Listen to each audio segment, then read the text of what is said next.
Well, people. I guess Donald Trump is over. I guess his whole... The movement was fun while we had it, y'all. It was a great push. But apparently, the rally that he had, it didn't turn out to be what he thought it would be. And there were seats left. There were seats left. And I'm sure that is really a testimony to how lack of support he has at this point. All the people who forsook him. Has nothing to do with the people who trolled and said that they were coming and inflated the numbers. I wonder who gave him that bright idea. But nonetheless, they all said they were coming and then didn't show up. So therefore, you know, I'm sure people were like, well, heck, if it's 1 million people signed up, why am I even going to try? It's going to be too crowded, can't get in. So then you get probably a lot of people who said, well, I forget it, I'm not even going to try. Then the people who signed up didn't come. So now you got a little extra room, okay? And then, of course, you got, you know, Black Lives Matter roaming around out there, roaming around. And we wouldn't want none to pop off because, see, they're unpredictable. We know what they're about. They're not about peace. So it was, in my opinion, smart to say we're not going to have an outdoor thing. And those that are outside, there's room to come in because all these people who trolled and they ain't show up. Now, with that being said, even though there was a whole heap of people there, of course, the media wanted to take pleasure in the fact that it wasn't overflows and people all outside on the street, and there were seats in there. But yet, mum's the word, when you cut to Joe Biden's little rally he had, where only the press was there. Not even all of them. I mean, it's just like, what, 2 or 3 people from the press sitting in there, you know, as he's talking to an audience and he can hear his own echo. What I say. What I feel about it.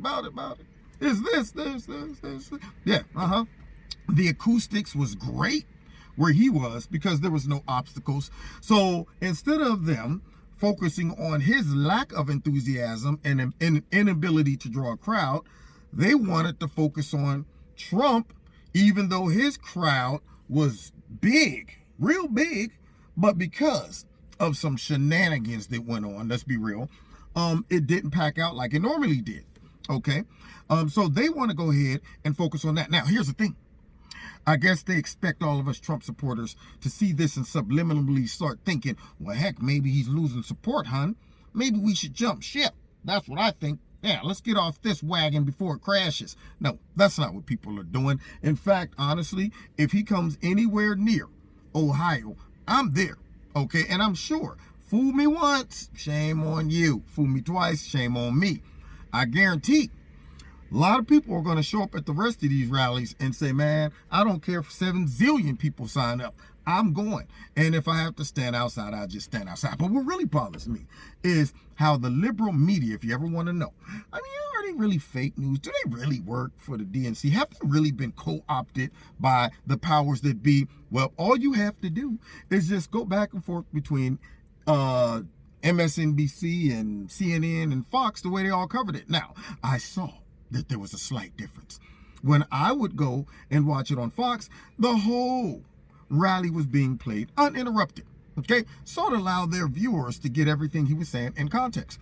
But as we watched the clip of MSNBC, notice how they're narrating what they want you to think the president is saying and doing. They don't want you to hear it in its whole context. What they want to do is interrupt and narrate and undermine the message so you don't get the full context. See what I'm saying? You get it now?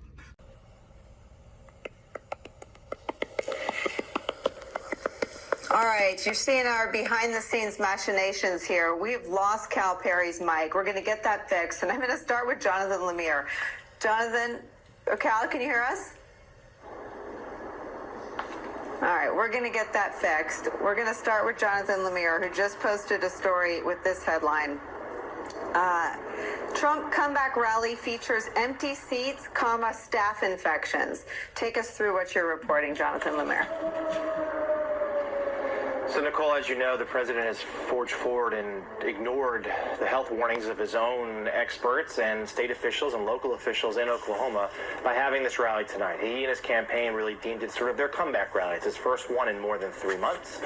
They wanted this to be a real political show of force. They wanted his supporters to turn out not within a social distance manner, though masks were handed out at the rally entrances. My colleague who's inside the building says that barely anyone is wearing them. But this was supposed to be a reassuring signal to Republicans who are nervously watching the president slip in the race against his Democratic opponent, Joe Biden, Republicans who are now worried about their ability to control the Senate. But the president and his team did not get what they expected tonight. They had Brad Parscale, as campaign manager, as the week had gone on, had said that they had received over 500,000, over 800,000, over 1 million ticket requests. The president the other day said, we won't have an empty seat in Oklahoma. We've never had an empty seat at any of these rallies.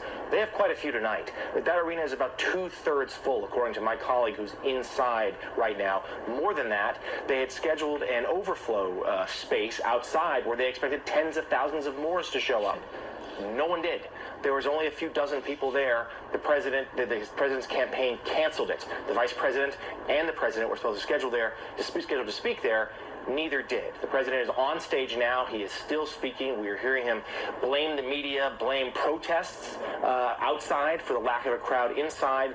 But there aren't many protests out there tonight. The crowds are small, and they've been peaceful.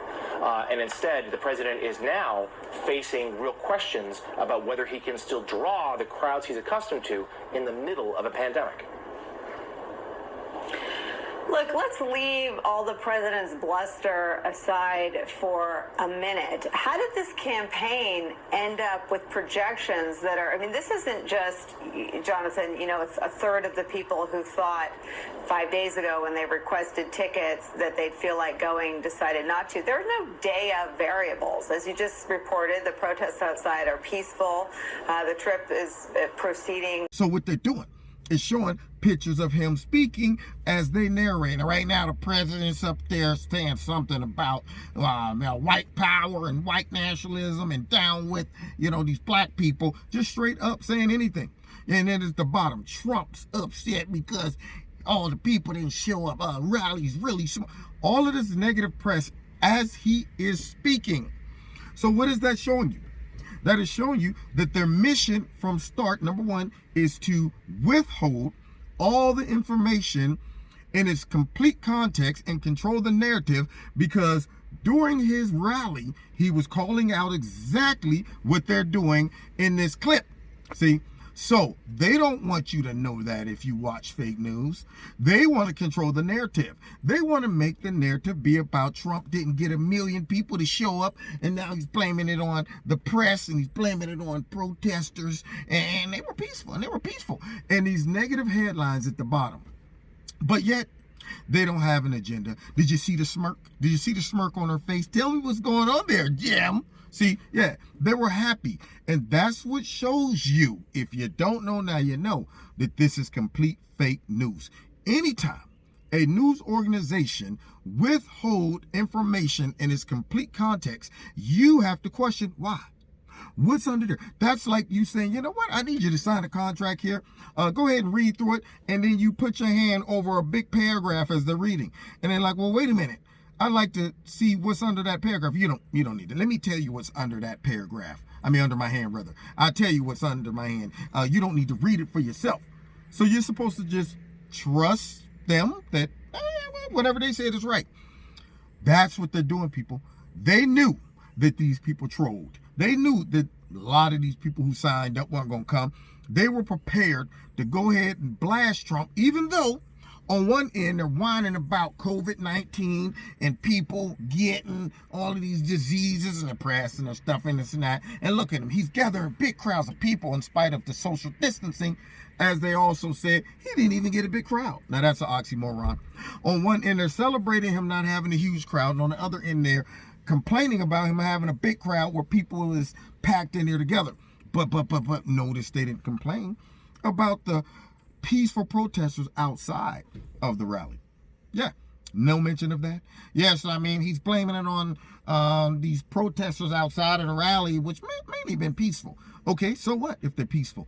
If they're outside of the house right now, according to the left, if they're even outside the house in the streets and they ain't at least 6 feet apart, then they're violating all of that stuff. So I need them to show the same type of anger about the, well, not millions, but tons of people that was in the streets marching over the George Floyd incident. But mum's the word. I need them to get mad and fire their video guys and their boom mic guys for being busted not having their mask on while filming and criticizing people on the beach that didn't have a mask on. They need to fire them. Hey, Frank, you got to go because you put everybody's life in danger on that beach because you didn't have your mask on. Nothing. It just goes to show once again, fake, phony, stinking, nasty, dirty, disgusting, pee stained, poop smelling, dumpster juice, liberal media along with the Democrats. And I got news for y'all. Just because they pulled a fast one and all the numbers didn't show up that was supposed to show up that, registered. So you think that all the Trump supporters, because we're seeing that took place, we're just going to say, well, it's time to jump ship. Kind of like the phony polls. Joe Biden's leading by 15 points. That's supposed to psychologically make us say, well, you know what? I don't want to be associated with a loser. I'm just going to go ahead and vote for creepy, sleepy, sloppy, slimy Joe. Not. Now, you've been listening to Kevin and Kevin's Corner. Don't forget, hit like, share, subscribe, and the notification button. Find me every Wednesday live in Kevin's Corner on Facebook, YouTube, and my radio blog talk show. Check out Extreme Teas, my sponsor. If you like something, put Kevin in the promo code. You'll get a 20% discount. And also, don't forget, if you want to donate to Kevin and Kevin's Corner, feel free. There's a link below this video. God bless. See you next time in Kevin's Corner.